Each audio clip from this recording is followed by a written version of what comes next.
Hello everyone, welcome back. In today's video, we've got another news rumor video to discuss. In today's video, we're looking at a couple of signings from our past couple of days, some very interesting injury updates, and we've got some trade rumors involving the Oilers, the Bruins, the Stars, and the Toronto Maple Leafs. But to all the updates from the past couple of days, coming up right now.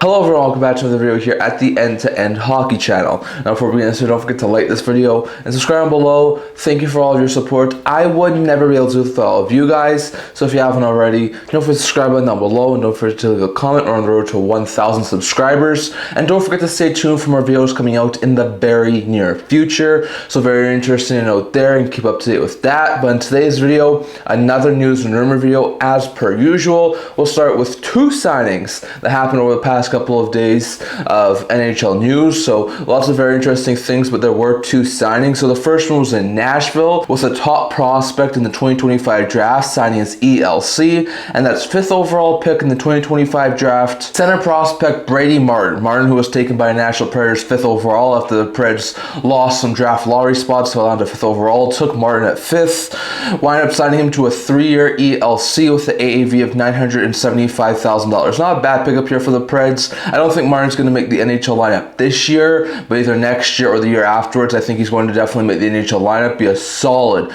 top 6 center, something that the Predators team is desperately in need of. Last year, he had 33 goals and 72 points in 57 OHL games. Looked like a very fantastic center prospect. So I think this is a really good pickup here for the Predators, and I think Martin long-term is the team's first-line center of the future, even though he's not probably going to make the lineup this year, so interesting note there. The Colorado Avalanche have signed one of the better penny UFAs left on the free agent market, and that was Victor Olofsson. Olofsson spent most of his career in the Buffalo Sabres organization, left Buffalo last year's UFA and headed to Vegas, where he was a really solid middle six forward in the Golden Knights organization. Signs a 1-year deal in the Colorado Avalanche organization to have a contract for this upcoming season. Olofsson signs a 1-year deal with AAV of $1.575 million on the AAV, so it's $500,000 more than he got last year. It's only a 1-year deal, so it'll probably be a UFA again next year, but he's going to fit in really well, most likely on the Avalanche's third line, maybe on their second line. I think this is a really good pickup here for the Avalanche. Olofsson last year had a pretty solid season, putting up 15 goals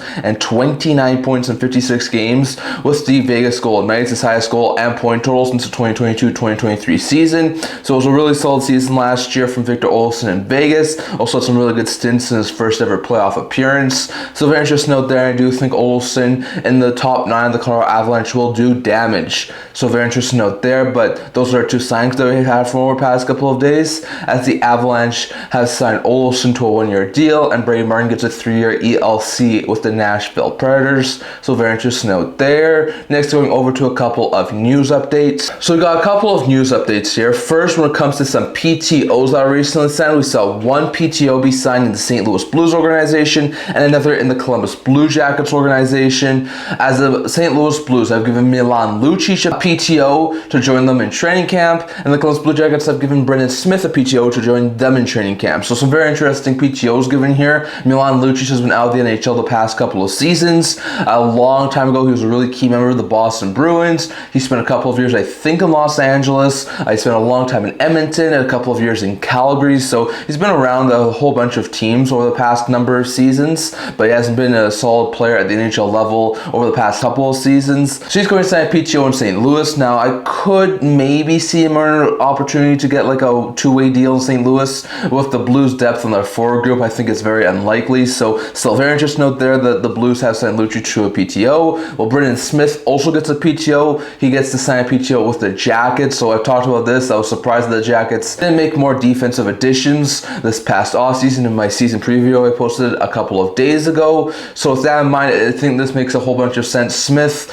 can be a solid like 7-8 defenseman. I wouldn't be surprised if he got like a 2-way deal and wind up starting the season in the AHL if he was able to have a good enough training camp. Like I think that sort of makes sense with what the Blue Jackets are looking looking for, and he could also be like a solid spare defenseman for the Columbus Blue Jackets. So very interesting note there. But a couple of PTOs were recently signed, as Lucic signs in St. Louis on a PTO and Smith in Columbus on a PTO. We also saw Adam Raska, former player of the San Jose Sharks, the Minnesota Wild if I am correct, sign overseas. He was most likely going to get an AHL level deal anyways, so instead of that he goes overseas, signs in Czechia. So very interesting note there. Adam Raska, instead of signing and most likely playing the AHL this upcoming season, signs over in Czechia. The Canucks are apparently not pursuing Jack Roslovic anymore. That's another very interesting news update. Roslovic was mentioned heavily to Vancouver Canucks just a week or two ago, but now apparently it sounds that the Canucks are backing off and don't want to sign Roslovic. The Maple Leafs seem to be a team who's still very heavily in the mix for Jack Roslovic, but it seems like the Canucks are a team who has pulled out, and the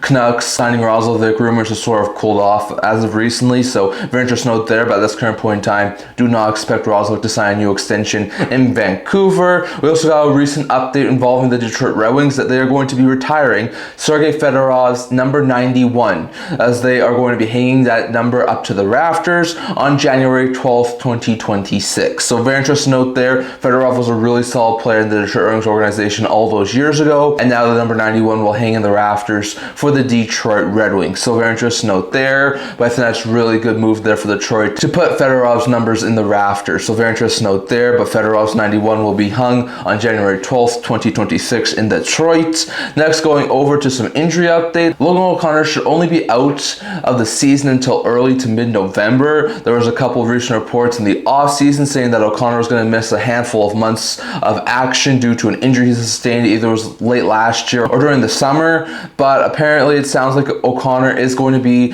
a little bit ahead of schedule. He seems to be progressing well from his injury, and it seems like he should only be out until November. So the Avalanche will probably still most likely place him in long-term injury reserve to start the season, but he will not be out for the rest of the regular season like some people could have thought. So very interesting note there, but O'Connor is progressing well from his injury and will only be out until mid to late November. So very interesting note there. Connor Ingram has cleared the NHLPA Players Assistance Program. That is beautiful news there. Ingram went in during the last season after having more problems, so he went to the NHLPA Players Assistance Program, which led to Vejmelka getting a string of NHL level starts, and the Utah Mammoth did sign Vitek Vanacek as insurance just in case Ingram wasn't good to go for the start of the season. It seems like he will be. I wouldn't be surprised if the team ran with 3 goaltenders to start with, or placed Ingram in the minors to start with just to see if he can get up to speed. I still think Vanacek will probably start the season as the backup. I wouldn't be surprised if Ingram starts out well, that he maybe ends the season as a backup. So very interesting note there,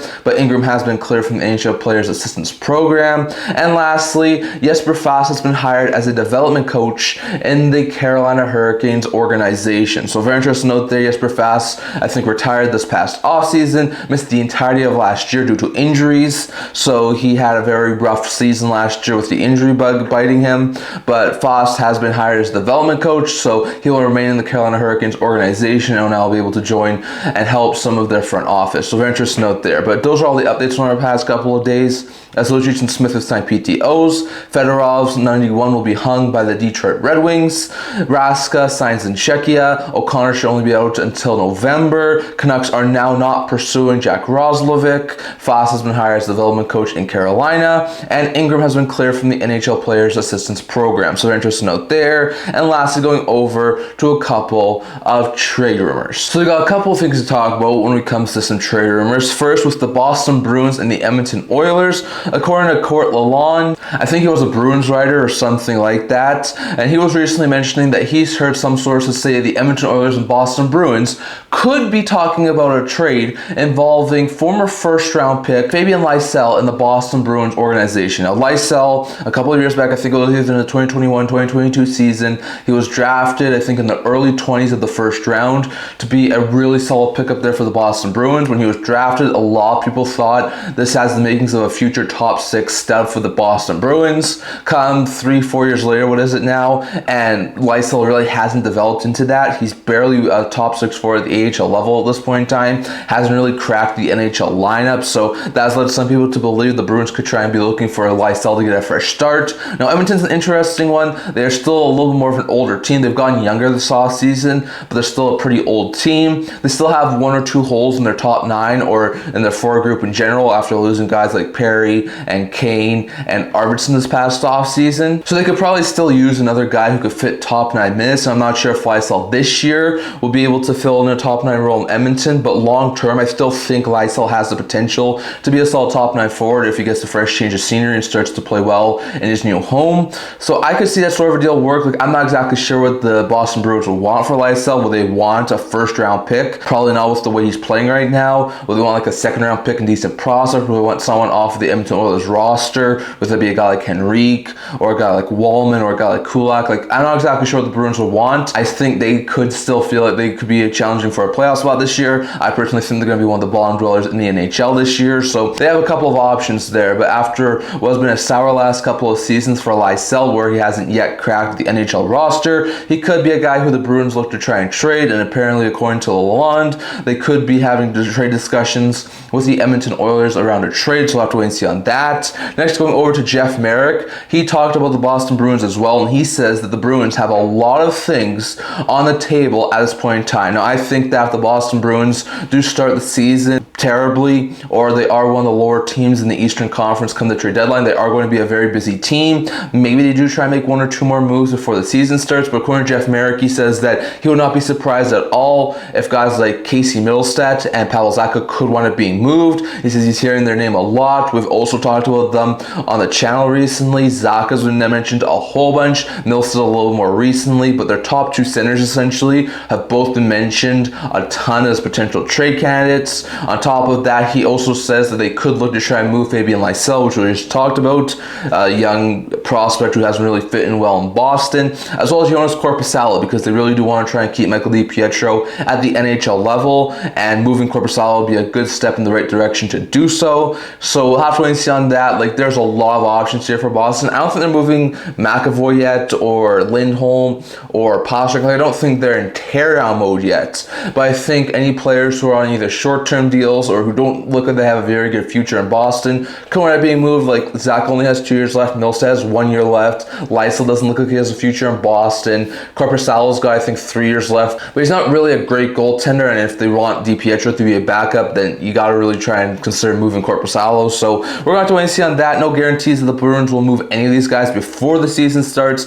These might be more in-season trades, but Jeff Marek does say that he's hearing the Bruins have a lot of things going on right now and could try and make maybe 1 or 2 moves, potentially even before a season starts. So I'll have to wait and see on that. And lastly here, going over to Sean Shapiro, he was recently talking about the Dallas Stars, and he says that the Stars could have considered moving Jason Robertson if they had gotten Mitch Marner. Now, we know that the Stars were a team who was heavily into Mitch Marner, along with teams like Carolina, Los Angeles, Anaheim. Eventually, he did wind up going to the Vegas Golden Knights, but apparently, according to a lot of recent reports, the Stars were a team who was heavily interested. Now, if Marner did go to the Dallas Stars, they would have had to clear up cap space, so they probably would have still had to move Matt Dumba, they probably would have had to move Ilya Bushkin, and if they moved Jason Robertson, that probably would have been enough to get the Mitch Marner. So they would have had to consider a Jason Robertson move if it got the Mitch Marner. Now, Marner would have been signed for 8 seasons. Robertson's into the final year of his deal, so you could see why they would consider that. So at this point in time, I still don't think Robertson's going to get moved, even if he doesn't sign an extension in the next month before the season starts. I think it's more unlikely that the Stars will roll with Robertson, but it is very interesting to note that if the Leafs had considered moving Marner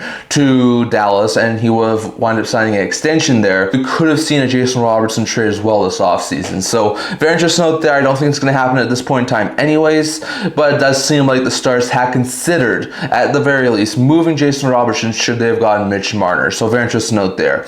But that's all I'm going to talk for today. I'll let you guys thoughts. Do you think it would have been a smart move for the Dallas Stars if they had gone Mitch Marner to trade Jason Robertson? What sort of moves do you think Boston could make in the very near future? And do you think the Oilers could be a very likely landing spot for Fabian Lysell? And what sort of return could Boston get? Definitely your thoughts on all of that down in the comment section below, plus all of the news and signing updates down in the comment section below. That's all I'm going to talk for today. Remember to like this video, and if you're listening, subscribe below. Thank you for all of your support. I would never be able to with all of you guys, so if you haven't already, don't forget to subscribe button down below. Don't forget to leave a comment. We're on the road to 1,000 subscribers. Once again, don't forget to stay tuned for more videos coming out in the very near future. I also do a blog, talk about news, rumors, analysis, stuff like that, so we're going to check that out. Leave a link to that in the description below. Cannot wait to see you guys all for the next video. See you guys soon.